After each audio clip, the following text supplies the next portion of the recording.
ہمارے یہاں مدرسوں سے بچوں کو بلا کے قرآن ختم کراتے ہیں، یہ بدعت ہے۔ تم خود کرو، گھر والے پر بیٹھ کے پڑھو۔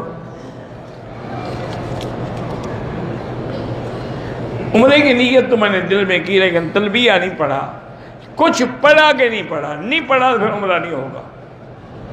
اگر لبیک نہیں پڑھا، الحمدللہ پڑھا، سبحان اللہ پڑھا، اللہ کچھ تو پڑھا ہوگا، نہیں پڑھا تو پھر عمرہ نہیں ہوگا۔ حالت احرام میں نسوار رکھنا ڈبل حرام ہے۔ میں نے اپنے والد جو زندہ ہیں 1,00,000 کلمہ پڑھ کے وقف کیا ہے، اس کا اجر ملے گا؟ ہاں ملے گا۔ مجھے سمجھ ویسے نہیں آتی، وقف کیا ہے کیا معنی؟ سٹور کر دیا ہے آپ نے اس کو؟ چابی آپ کے پاس ہے یا والد کے پاس ہے؟ بہرحال یہ کہہ دو کہ اللہ اس کا ثواب تمہارے والد کو دے۔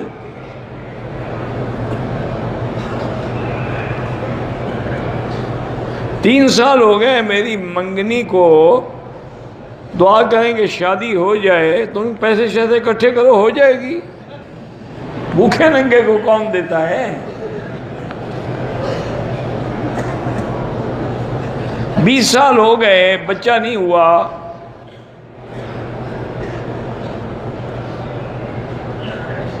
بیوی کو خاوند نے کہا کہ تم کسی اور مرد کے ساتھ رات گزار لو، چونکہ میں تو اولاد پیدا کرنے کے قابل نہیں ہوں۔ تو اب عورت کو نفرت ہو گئی ہونی چاہیے کہ ایسا بے غیرت اور دیوس آدمی ہے جو بیوی کو کہتا ہے کسی اور کے پاس جا کے رات گزارو۔ بھئی تمہیں اولاد کے قابل نہیں ہو تو علاج کرواؤ۔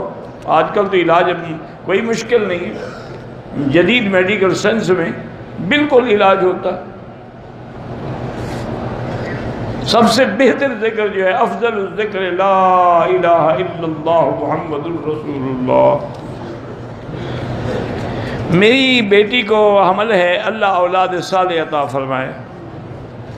آپ نے میری بیوی کے لیے دعا کی، اللہ آپ کو جزائے خیر دے۔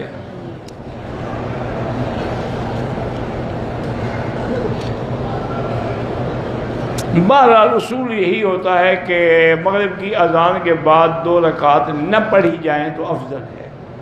بعض علماء کہتے ہیں چونکہ یہاں ٹائم دیا جاتا ہے، اگر اس میں پڑھ لے تو مستحب کی حد تک، لیکن حنفی مسلک میں نہ پڑھنا افضل ہے۔ نقلی دانت لگوانا کیسا ہے؟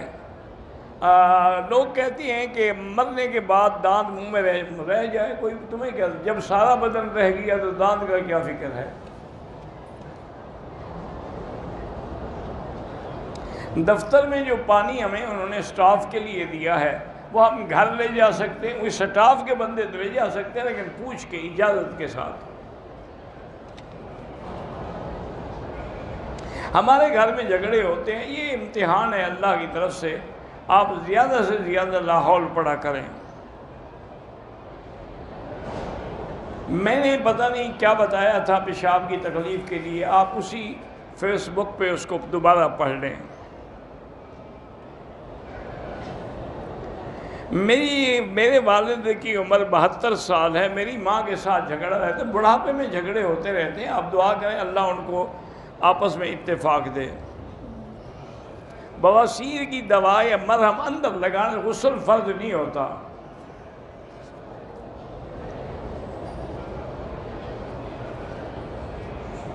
میرے چچا کی 2 بیویاں ہیں، ایک تو میری ساس ہے، دوسری جو ہے وہ بھی آپ کے لیے گویا کہ ساس ہے، آپ کے چاچے کی بیوی ہے نا۔ بہرحال یہ رسم کل جو ہے بدعت ہے، بحث کرو یا نہ کرو۔ حرم پاک میں بھی عورتوں کی صفیں مردوں کے آگے نہیں ہونی چاہیے۔ حنفی مسلک میں تو نماز بھی نہیں ہوگی، ان کی صفیں پیچھے ہونی چاہیے۔ جو صف ان کے پیچھے ہوگی اس کی نماز نہیں ہوگی، باقی کی تو ہو جائے گی۔ اگر والدین زندہ ہیں آپ اپنے لیے طواف کر کے ان کے لیے دعا کریں۔ عمرہ کرنے کے بعد احرام کو صرف سے یا صابن سے دھو سکتے ہیں؟ بالکل، کیوں نہیں دھو سکتے، کپڑا ہے۔ ایجنٹ حضرات زبردستی محرم بنا دیتے ہیں، بالکل گناہ ہے۔ جب آپ آنا چاہیں تو ان کو سختی کریں کہ ہمارے ساتھ کوئی غیر محرم نہ لگائیں۔ اگر فجر کی نماز کی 2 سنتیں نہیں پڑھی، نماز میں شامل ہو گیا، تو اب افضل یہ ہے کہ سورج نکلنے کے بعد کسی بھی بینک سے قسطوں پہ گاڑی لینا جائز ہے؟ نہیں، بالکل، وہ تو سود لیتے ہیں۔ ایک ہے کہ گاڑی والے جو ہیں وہ بیچتے ہیں قسطوں پہ، ایک ہے کہ بینک کی معرفت لیں گے، وہ تو سود لیں گے۔ بہرحال ایک آدمی ہے وہ تسبیح پڑھتا ہے، لیکن کسی نے اعتراض کیا کہ تم تسبیح کیوں پڑھتے ہو؟ دیکھو بات یاد رکھو، چھوٹی چھوٹی چیزوں پر جھگڑے نہ کیا کرو۔ افضل یہ ہے کہ آدمی انگلیوں پر پڑھے، لیکن اگر تسبیح پر بھی پڑھے تو یہ اعلی ذکر ہے، جیسے لاؤڈ سپیکر ہے۔ اب حضور کے زمانے میں تو نہیں تھا، لیکن آلت الصوت ہے، اس سے آواز دور پہنچ جاتی ہے تو لوگوں کی نمازیں۔ اسی طرح تسبیح ہاتھ میں ہو تو آدمی کچھ نہ کچھ پڑھ لیتا ہے، اور اگر نہ ہو تو چپ کر کے بیٹھا رہتا ہے۔ تو اس لیے اگر کوئی تسبیح بھی پڑھتا ہے تو جائز ہے، افضل ہے کہ انگلیوں پر پڑھا جائے۔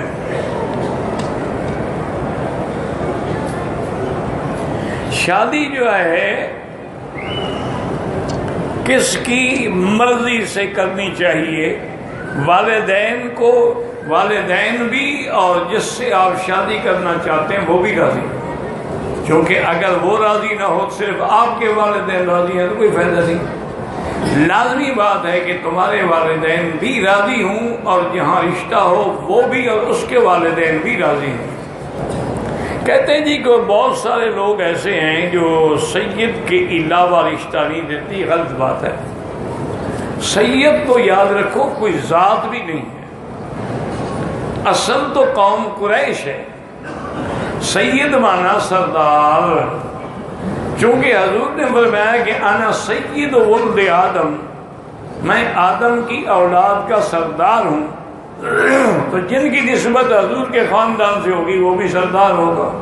کہ جیسے فرمایا کہ سیدہ شباب اہل الجنت الحسن والحسین، قیامت والے دن نوجوانوں کے سردار حسن حسین ہوں گے۔ جیسے فرمایا سیدۃ النساء فاطمۃ الزہرا، جنت میں عورتوں اور خواتین کی سردار جو ہے سیدہ فاطمہ ہوگی رضوان اللہ علیہم، اور جو بڑے ہیں ان کے سردار ابو بکر و عمر ہوں گے۔ تو سید مانا سردار ہے۔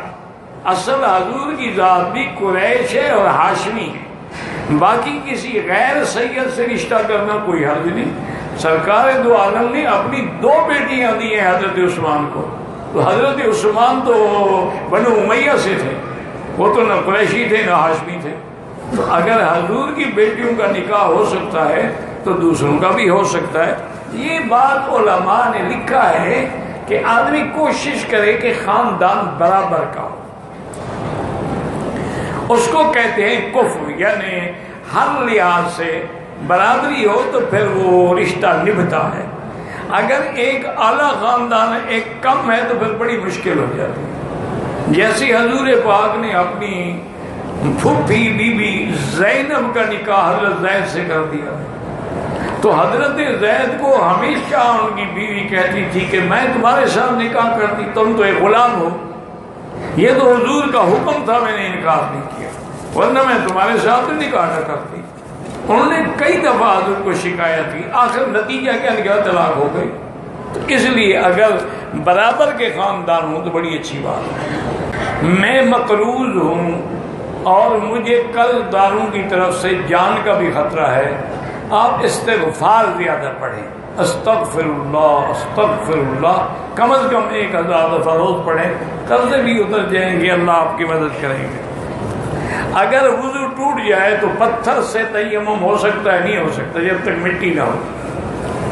کہتے ہیں جی کہ مردہ دفن کرتے ہوئے قبر میں چراغ رکھا جا سکتا ہے، کتنی دیر چلے گا؟ مٹی جب پڑے گی۔ اب عقل ہے یا عقل کے اندھے ہیں؟ اصل چراغ نور ایمان ہے۔ اگر ایمان ہے اور کلمے پہ موت ہے، اللہ ولی الذین آمنوا، اللہ مومنوں کے دوست ہیں، یخرجہم من الظلمات الی النور، ان کو کفر کے اندھیروں سے نور ایمان کی طرف لے آتے ہیں۔